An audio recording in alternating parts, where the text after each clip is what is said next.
México subordinado. La subordinación en la etapa neoliberal. Quinta parte. Carlos Salinas de Gortari, 1988-1994.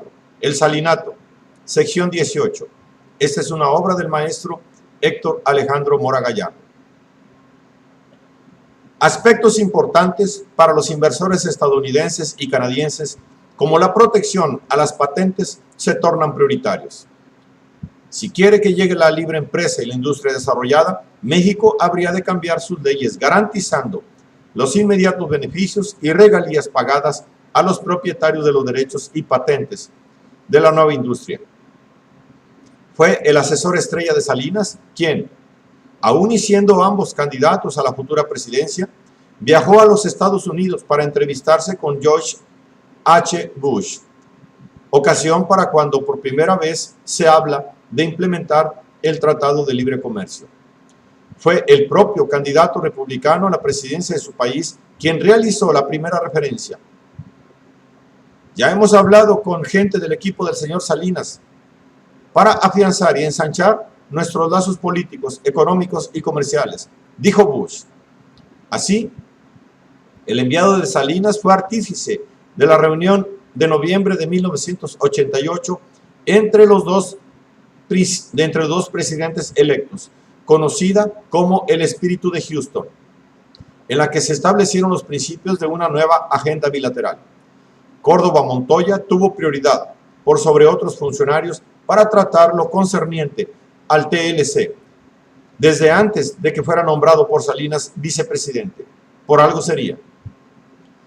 Lo que insinúa que la iniciativa, obviamente efectuada por la parte estadounidense, encontró acogida y empezó a implementarse en la parte mexicana, teniendo en el doctor de Stanford a su promotor estrella, desenvolviéndose con toda libertad otorgada por Salinas en el espíritu de Houston. ¡Qué casualidad! En realidad, los agentes políticos partícipes encajan como piezas ad hoc en el rompecabezas o crucigrama que propone el capital transnacional metropolitano. La invitación a invertir en México que los tecnócratas realizan es producto de la condición de subdesarrollo asumida de manera tácita e inconsciente, lo que representa el principal defecto de un México subdesarrollado, su falla en el modelo productivo dependiente o supeditado a la inversión, invasión extranjera, por lo que el defecto histórico estructural con la política neoliberal no hacía sino verse incrementado. A la manera de los negocios del imperio, el Tratado de Libre Comercio se cabildea en la misma línea histórica de consolidar la hegemonía estadounidense, viniendo a ser un mecanismo de consolidación de las sujeciones imperialistas que históricamente han tipificado la relación bilateral.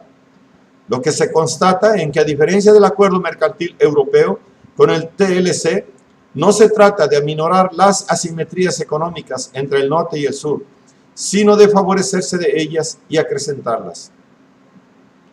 Muy en la línea de otorgar prioridad al negocio y no a las personas, se procura la libertad de tránsito, trafique de capitales y mercancías, mas no de personas.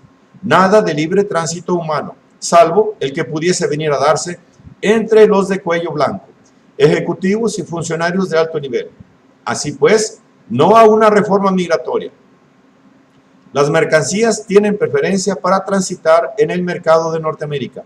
Los trabajadores deben permanecer en el sur, como mano de obra barata a ser explotable de preferencia in situ, salvo una mensurable cantidad que pase a ser empleada en los trabajos más bajos y despreciables, como los que se proporcionan en el campo, despreciados por toda clase de ciudadanos norteamericanos, salvo una porción de los propios México-estadounidenses.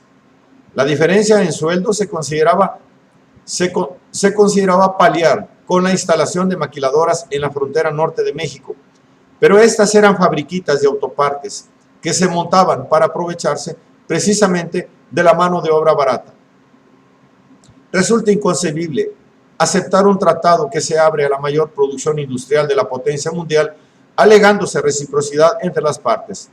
Desde su concepción originaria estaba claro que el TLC intensificaría la desproporción entre una economía y otra, favoreciendo ampliamente la expansión estadounidense. privatizaciones a potentados nacionales y extranjeros y apertura de la frontera a las importaciones, deslocalización de las industrias norteamericanas, pero preferentemente al lejano oriente, para ser invadidos por mercancías transpacíficas. Ciertamente, una oscilación que aminora un tanto el flujo directo preferente norte-sur. Pero no son los intereses de los empresarios estadounidenses los que determinan que así ocurra. Y ojo, porque ante el incremento de salarios en China, la oscilación vuelve a apuntar hacia México. Para México, como para el resto de naciones del sur, el Tratado de Libre Comercio conlleva desde un principio más aspectos negativos que positivos, con la implantación de reformas que afectan la real economía nacional, para lo cual las instituciones financieras internacionales instrumentan las medidas de corte monetarista, ofreciéndolas como la solución a la estrangflación, detectándose desde un principio que no han de representar solución alguna, sino más bien servirán para ahondar más los problemas, la desigualdad en sí. Sino qué fin pueden tener las siguientes medidas pretendidas como soluciones: privatizaciones, disminución del gasto público, mayores impuestos, disminución del crédito, contención salarial, apertura al flujo superior del comercio extranjero. Ninguna relación favorable para un país subdesarrollado por su menor capacidad industrial.